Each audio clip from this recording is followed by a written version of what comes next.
Hello, everybody. Sheila Boynton here, CEO of Learning Blade. I'm very excited to share, as part of our on-demand user group experience, some time with my really good friend and what a leader in computer science he is, Mr. Anthony Owen of Arkansas. I think for most people, he really doesn't need an introduction. If you haven't heard about Anthony's name in reference to computer science, you must be living under a rock, because obviously he and certainly our dear leader, Governor Asa Hutchinson of Arkansas, have been well known for what they're doing in this work. So thank you, Anthony, so much for joining, and love for you to greet the audience. Well, Sheila, thank you so much for allowing me to be here, and the most gracious introduction. If you'd taken me back 7-8 years ago and asked me if we would be in this position as a state, and whether I would still be in this role or not, I don't know that I could have said with all enthusiasm yes, but I will say that the success that we've had, in Arkansas has been, greatly in part because of Governor Hutchinson and his leadership, but it's also been because of our partnerships that we've been able to develop over 7 years with individuals and groups like yourself and Learning Blade, Thinking Media, and we couldn't have done it here in Arkansas without those solid partnerships. So I'm just happy to be here and happy to share a little bit about our story and the excitement that we still have going forward. We've come a long way, but we're still excited about what the future holds. Yeah, I mean, it is kind of crazy to think, we've been working with you for 6 years. I think Governor Hutchinson started 7 years ago, and we were just brought right in afterwards. But, I think to your point, computer science education, we have certainly been living in it for 6 years, maybe those of us in it. But why is it still important as an item for Arkansas as well as for the nation? Well, actually, it's not an issue of still being important. It's an issue of growing importance, and it's beyond the importance that it had in 2014, 15. Governor Hutchinson, because of his time DHS and being a jobs oriented governor, he knew that we had to put Arkansas in a position and create a pipeline of students that would fill the jobs that are coming under the fourth technological or industrial revolution, however you want to talk about it. And I said that it's not an issue of still being important, that it's an issue of growing importance. We're seeing that every day. We're seeing the attacks from foreign state actors on large scale and small scale basis, especially in education. A lot of people don't realize that education is one of the entities that are most susceptible to cyber attacks. And that continues to be importance of us training our teachers, training our students to be cyber aware. But it's just getting into new jobs. I mean, you go back 6-7 years ago and you think about the jobs already then that had computing skills required for the work that the individuals would be doing, and you look now and you look 4, 5, 10 years into the future, and you just see that our students are not just going to be able to rely on just strictly using computers. They're going to have a greater understanding of how those computers work, how those networks, how they work in general terms. And that's part of just becoming a cyber literate and computer literate workforce that is going to become more and more necessary as we move forward. Yeah, I mean, I think that's so true. And I mean, I think, yeah, you're exactly right. Not still important, even more important is probably, the right thing to say in terms of this. So obviously Learning Blade, we have been working with the state of Arkansas and very thankful for that relationship. I think we've made each other better, I would say, in terms of this. And so, I just love to hear from you, a little bit about, why computer science career awareness is important, number one. And number two, just, our new introduction of our intro to coding course that quite frankly is your baby, I would say, your brainchild that you brought to us and we collaborated on. But talk about those two pieces and, why middle grades is kind of important in this mix. A lot of times we're just still thinking high school, getting people into the workforce. So talk a little bit about that, because you talked about the pipeline. Sure. So Sheila, early on in our relationship with y'all, I was a little reluctant. I've shared that with y'all, and I didn't know, and I think that y'all probably into that because a lot with state leaders as you're signing people up or talking to people about the products early on, some reluctance because there are a lot of products out there. There are a lot of vendors out there. I will say to everybody out there listening, there's only one Sheila Boynton. So you need to get to know her for no other reason, just to get to know her. But I will tell you honestly, the day that Learning Blade and your passion and Dane's passion struck a chord with me, and whenever I bought in, and I don't know if you remember, but you had kind of did the facilitation work to allow me to present at Excel and Ed. And I can't remember what year that was, probably 2017, 18. It was early.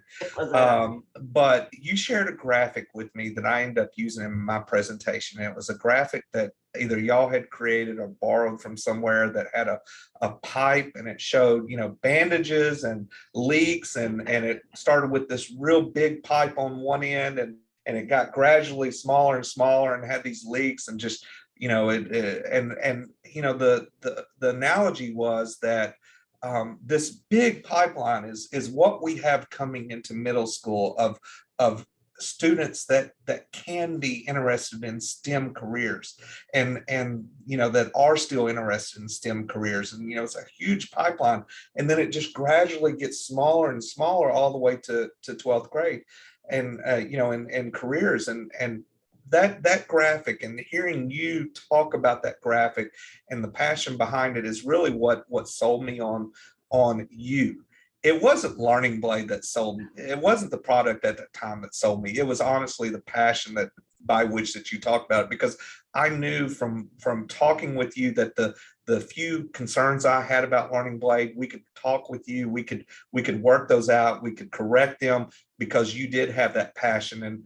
And thinking about that pipeline, as they go into that middle school, we lose some of those students, a lot of them probably being female, because of these notions that STEM is supposed to be for males, and you're a great example that it's not. And then just all these different things that keep reducing that pipeline as you go up, and whether it be math barriers or etc. And the thing that I see is Learning Blade, the usefulness that it has had in Arkansas, is that going from that huge pipeline to that drastically smaller next section in the middle school has been changed because of the work of Learning Blade and the influence that it has had on those middle school grades of females not just seeing CS as an option, but all the different STEM options. And yes, I'm over computer science in Arkansas, and obviously I love computer science, but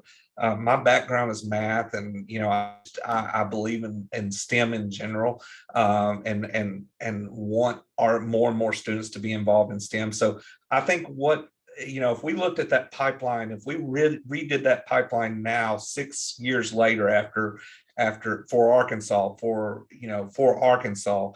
with having Learning Blade here in the state for that long, you would not see as drastic of it as a jump from that those early grades to that middle grade level.